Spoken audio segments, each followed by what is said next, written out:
Hey guys, welcome to episode 2 of the Supercharged Y62 build.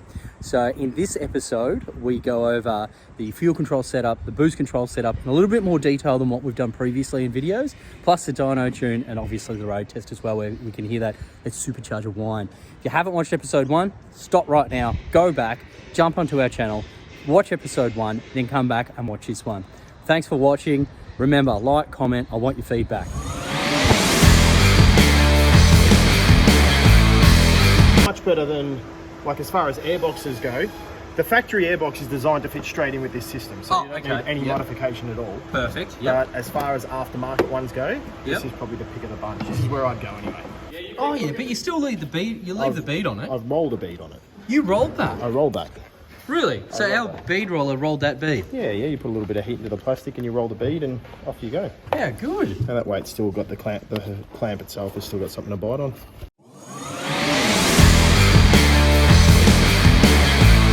So there's the fuel line, runs underneath the so that's the high pressure fuel pump there. So that there is the high pressure fuel pump. Yep. So that's driven off a cam.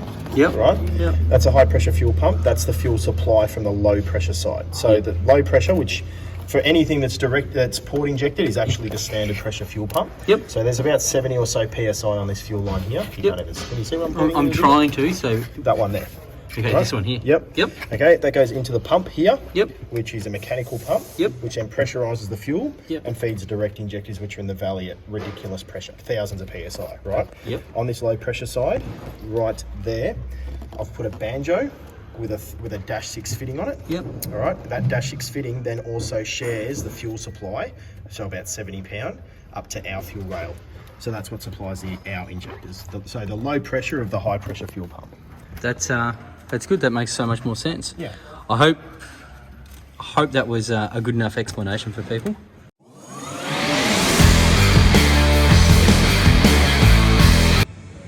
So I've just wandered downstairs. It's morning of day 3.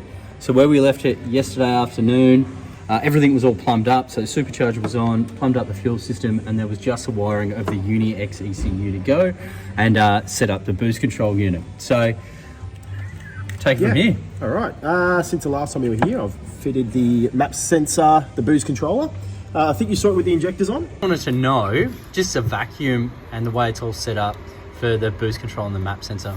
Okay, so the easiest way to explain that is going to be understanding what it does standard. So standard, this port here sees vacuum. It's after the throttle body, so it sees vacuum. It does not see boost. Yep. When the vehicle's idling, if you're familiar with a petrol engine, they have their strongest amount of vacuum at idle, which means it opens the valve inside it, so the boost is bypassed. Okay. So you're not seeing boost at idle, right?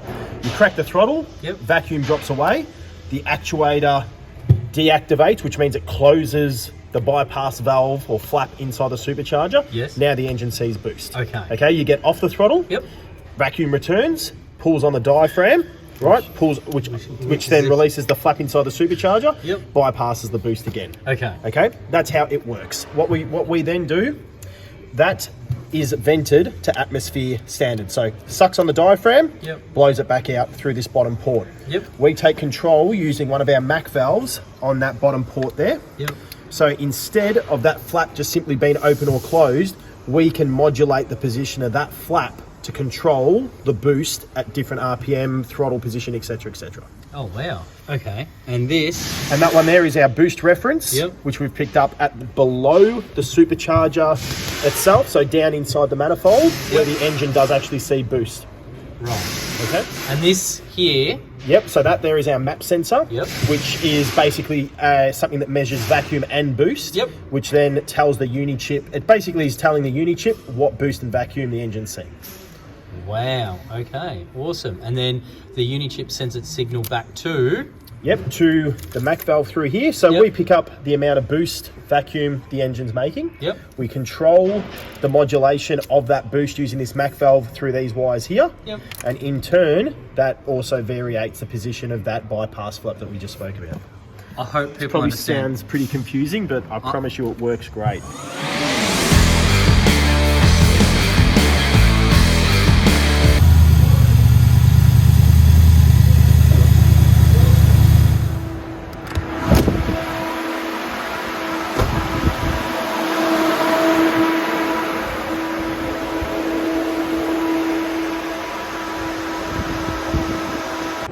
Today's the day.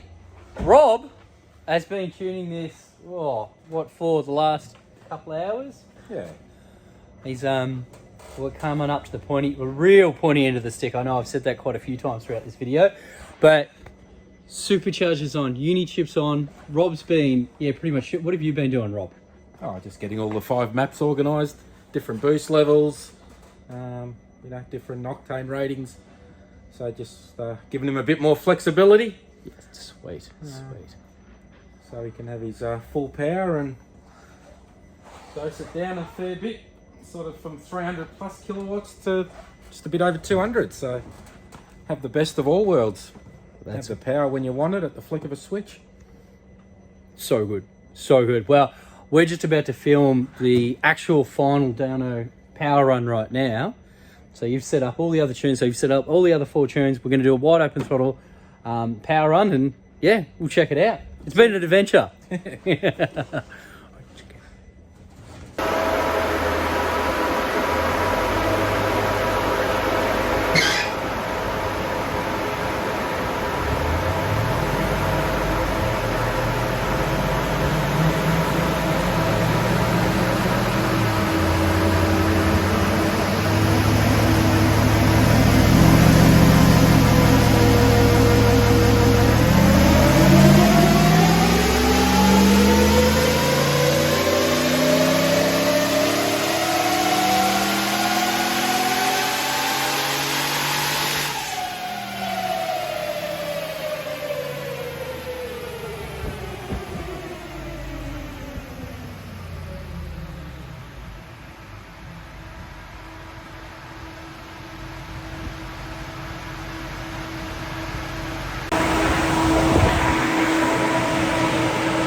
7 kilowatts on all 4 wheels.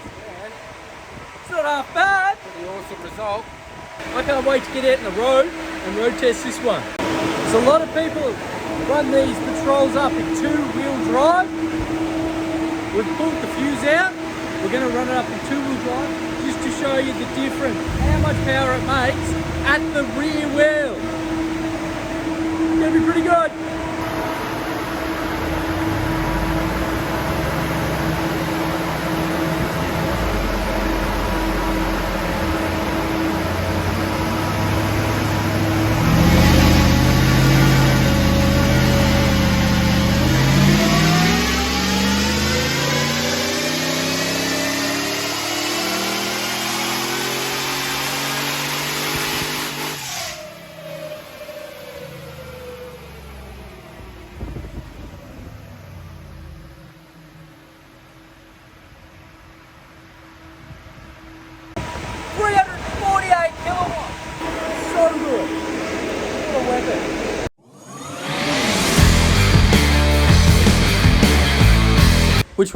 Which Y62 are we going to take?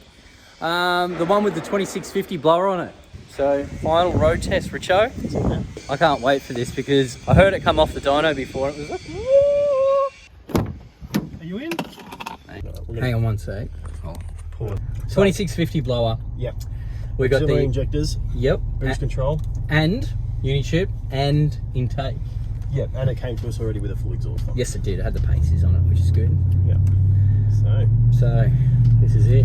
I'm sure anyone who's watched our videos before knows what I look for by now. Checking throttle response, the power application. We're definitely looking for linear increases of power and torque across the whole rev range. You don't want it to be jerky, and you don't want to feel like that you're getting on nitrous, at 4,000 RPM. So one of the big things I hear from customers calling up and actually saying, at cruise, is it surging? Absolutely not. It's just belt slip. It's just so good. You're at 60 kilometers an hour. Yeah, just so that's rolling cruising along. Yep, cruising. I would say I'm at about 5-10% throttle. Yeah. Silent. Yeah. Like very, very comfortable family car, and then an absolute animal when you lay your foot into it. So, all right, here we go.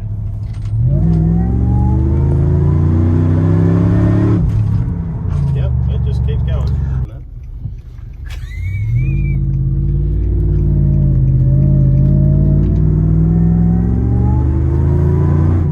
You run out of road, it definitely seems like that. Well, that's it. There you go. Supercharged Y62. Appreciate all the feedback. Like, comment, share, let me know. It's a different style. I've never done anything like this before as far as videos go. So if you have any other questions, please hit me up, let me know. Appreciate the feedback. Thanks for watching.